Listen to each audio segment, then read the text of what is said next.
మధ్యప్రాచ్యంలో మరోమారు యుద్ధ మేఘాలు కమ్ముకునే పరిస్థితి స్పష్టంగా కనిపిస్తున్నాయి. ఇజ్రాయెల్ ప్రధానమంత్రి నెతన్యాహు శనివారం మధ్యాహ్నంలోగా గత బందీలు బేషరతుగా విడుదల చేయకపోతే యుద్ధం మొదలు పెడతామని హెచ్చరించారు.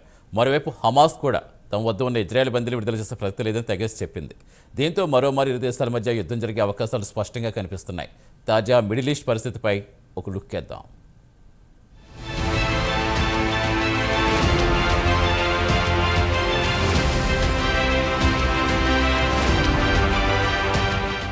మిడిల్ ఈస్ట్లో పరిస్థితులు తిరిగి మొదటికొచ్చాయి. గత 16 నెలల నుంచి కొనసాగుతున్న యుద్ధాన్ని ఇటు అమెరికా, అటు ఖటర్, ఈజిప్టులు మధ్యవర్తితో నిలిపి కాల్పుల విరమణకు అంగీకరింపజేశాయి. సజావుగా సాగుతున్న కాల్పుల విరమణకు ప్రస్తుతం బ్రేక్ పడే అవకాశాలు స్పష్టంగా కనిపిస్తున్నాయి. ఇజ్రాయెల్ బందీల పట్ల హమాస్ మిలిటెంట్లు దారుణంగా వ్యవహరించడం పెద్ద చర్చనీయాంశంగా మారింది. బందీలను చిత్రహింసలకు గురి చేయడంతో పాటు యువతులపై అత్యాచారాలు చేయడం వంటి దారుణాలు చేశారు. తాజాగా గత శనివారం నాడు 3 ఇజ్రాయెల్ బందీలను కొన ఊపిరితో ఉన్నప్పుడు విడుదల చేయడం యావత్ ప్రపంచాన్ని దిగ్భ్రాంతికి గురి చేసింది. ఇజ్రాయెల్ ప్రధానమంత్రి కూడా హమాస్కు తగిన సమయంలో బుద్ధి చెబుతామని హెచ్చరించారు. మరోవైపు హమాస్ మాత్రం ఇజ్రాయెల్ కాల్పుల విరమణ ఒప్పందంలో నిబంధనలను తుంగలో తొక్కిందని ప్రత్యారోపణలు చేస్తోంది.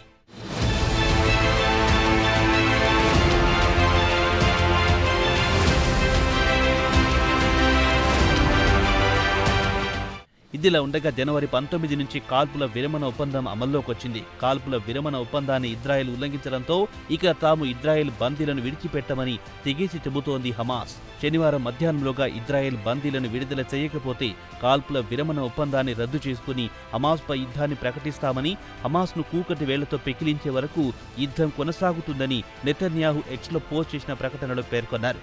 కాల్పుల ఒప్పందానికి ఇజ్రాయెల్ తూట్లు పొడిచిందని, హమాస్ ఒప్పందం ప్రకారం వ్యవహరించిందని హమాస్ అధికార ప్రతినిధి అబూ ఒబెయిదా చెప్పారు. కాగా మంగళవారం నాడు నెతన్యాహు ఇజ్రాయెల్ ఆర్మీని గాజా స్ట్రిప్లో ప్రవేశించాలని ఆదేశాలు జారీ చేశారు. కాగా ఒప్పందం ప్రకారం హమాస్ ఇప్పటి వరకు 21 మంది ఇజ్రాయెల్ బందీలను విడుదల చేసింది. అలాగే ఇజ్రాయెల్ తమ జైళ్లలోని వందలాది మంది పాలస్తీనియన్ ఖైదీలను విడుదల చేసింది.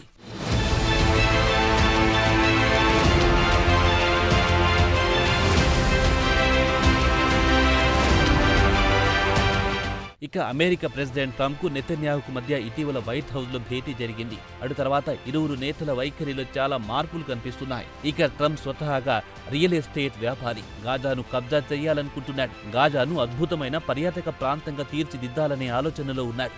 గాజా పౌరులను ఇటు జోర్డాన్, అటు ఈజిప్టు చెరి సమానంగా పంచుకోవాలని హుకుం జారీ చేశారు. ప్రస్తుతం జోర్డాన్ కింగ్ అబ్దుల్లా వైట్ హౌస్లో ట్రంప్తో చర్చలు జరుపుతున్నారు. చర్చల సందర్భంగా 10 లక్షల మంది గాజా పౌరులను తీసుకోవాలని ట్రంప్ ఒత్తిడి చేసినట్లు సమాచారం. ఇక ట్రంప్ కూడా శనివారంలోగా హమాస్, ఇజ్రాయెల్ బందీలను బేషరతుగా విడుదల చేయాలని హెచ్చరించారు. లేదంటే హమాస్ను నామరూపాలు లేకుండా చేస్తానని ట్రంప్ గతంలోనూ హెచ్చరించారు. తాజాగా అలాంటి హెచ్చరికలే చేశాడు ట్రంప్.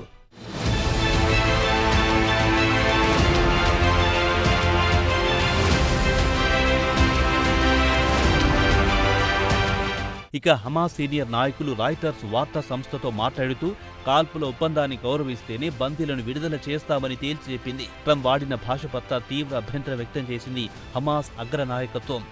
ఒప్పందాన్ని ఇరు పక్షాలు గౌరవించాలని ట్రంప్ వాడిన భాషతో పరిస్థితి మరింత జటిలమవుతుందని హమాస్ సీనియర్ అధికారి సమీ అబు జుహ్రీ చెప్పారు. ఇదిలా ఉండగా జోర్డాన్ రాజు అబ్దుల్లా II వైట్ హౌస్లో ట్రంప్తో మంతనాలు సాగిస్తున్నారు. ఇక ట్రంప్ గాజాను టేక్ఓవర్ చేసుకునే ఆలోచనలో ఉన్నారు. గాజా ప్రజలను అరబ్ దేశాలు పంచుకోవాలని కింగ్ అబ్దుల్లా IIపై ఒత్తిడి పెంచుతున్నారు ట్రంప్. అయితే విశ్వసనీయ వర్గాల సమాచారం ప్రకారం ఇజ్రాయెల్ హమాస్పై పూర్తి స్థాయిలో యుద్ధానికి సన్నాహాలు చేస్తోందన్న వార్తలు మాత్రం బలంగా వినిపిస్తున్నాయి. కాగా ఈసారి నెతన్యాహుకు ట్రంప్ పూర్తి మద్దతు ఇస్తున్నారు. దీంతో ఇజ్రాయెల్ హమాస్ను తుదిముట్టించాలని చూస్తోంది.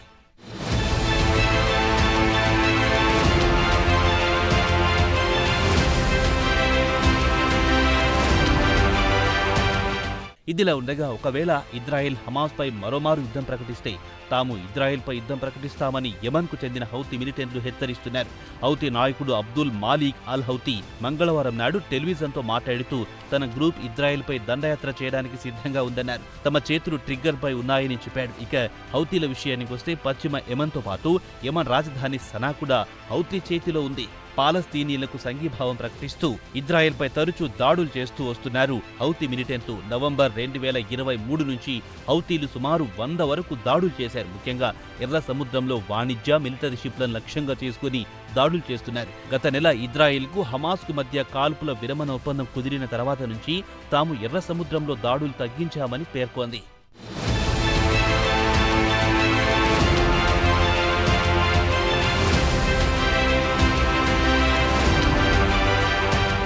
ఇక అమెరికాకు జోర్డాన్కు మధ్య చారిత్రకంగా బలమైన సంబంధాలున్నాయి. కాగా ట్రంప్ గాజాలో నివాసం కోల్పోయిన వారిని జోర్డాన్తో పాటు ఈజిప్టు చెరి సమానంగా తీసుకోవాలని ఒత్తిడి పెంచుతున్నాడు. గాజాను పూర్తిగా అభివృద్ధి చేస్తామని, తర్వాత వారికి అక్కడ నివాసం కల్పిస్తామని చెబుతున్నాడు. కానీ రియల్ ఎస్టేట్గా అభివృద్ధి చేయాలనేది ట్రంప్ ప్లాన్గా కనిపిస్తోంది. అయితే జోర్డాన్, ఈజిప్టులు పాలస్తీనా ప్రజలను గాజా నుంచి బలవంతంగా తరలించడాన్ని తీవ్రంగా వ్యతిరేకిస్తున్నారు. ఇక అబ్దుల్లా ట్రంప్తో ఓవల్ ఆఫీస్లో భేటీ తర్వాత మీడియాతో ఆచితూచి మాట్లాడారు. పాలస్తీనా ప్రజలను తీసుకుంటారా అని ప్రశ్నిస్తే తమ ప్లాన్ తమకుందని, తమ దేశానికి ఏది ప్రయోజనకరమో దాన్నే అమలు చేస్తామని ఆయన నర్మగర్భంగా సమాధానం చెప్పారు. ఇక అబ్దుల్లా చెప్పేదేమిటంటే ఇప్పటికే జోర్డాన్లో సుమారు 20 లక్షల మంది పాలస్తీనా పౌరులకు ఆశ్రయం కల్పిస్తున్నామని, తమపై మరింత భారం వేస్తే భరించలేమని చెబుతున్నారు. ఆ విషయం ట్రంప్తో గట్టిగా చెప్పలేక సతమతమవుతున్నాడు జోర్డాన్ కింగ్ అబ్దుల్లా II. అయితే తాజాగా పాలస్తీనాకు చెందిన 2000 మంది పసిపిల్లలకు తాము చికిత్స చేయిస్తామని మాత్రం హామీ ఇచ్చారు.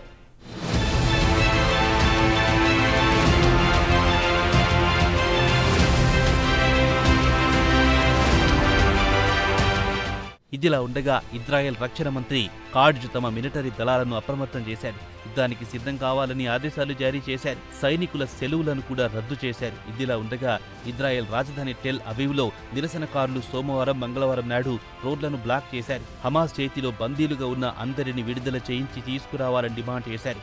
నెతన్యాహు ప్రభుత్వం కాల్పుల ఒప్పందాన్ని ఉద్దేశపూర్వకంగా ఉల్లంఘించిందని ఇజ్రాయెల్ పౌరులు మండిపడుతున్నారు. మొత్తానికి చూస్తే ట్రంప్ అండతో నెతన్యాహు ఈసారి మరింత రెచ్చిపోయే అవకాశాలు కనిపిస్తున్నాయి. ఈసారి జరిగే యుద్ధంలో 1 షాట్ 2 బర్డ్స్ సామెతను తలపించే అవకాశాలున్నాయి. ఎందుకంటే ట్రంప్ అండతో నెతన్యాహు తన లక్ష్యాలను నెరవేర్చుకుంటాడు. మరోపక్క ట్రంప్ కూడా గాజాను స్వాధీనం చేసుకుని అక్కడ రియల్ దందా మొదలెత్తినా ఆశ్చర్యపడాల్సిన పనిలేదు. మొత్తానికి రోడ్డున పడేది మాత్రం అమాయక పాలస్తీనా పౌరులే.